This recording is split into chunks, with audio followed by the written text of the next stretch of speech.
مسئله اینه که ما خانوم ها هیچ وقت آقایون رو شبیه دودول نمیبینیم.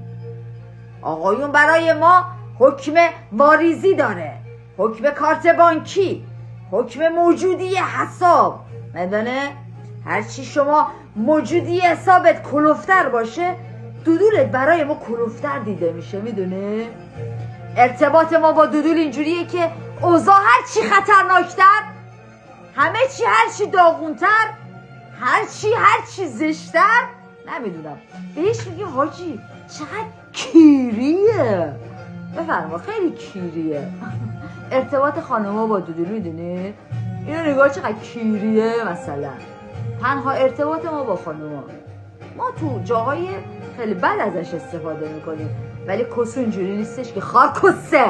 کس حرمت داره، کس احترام داره،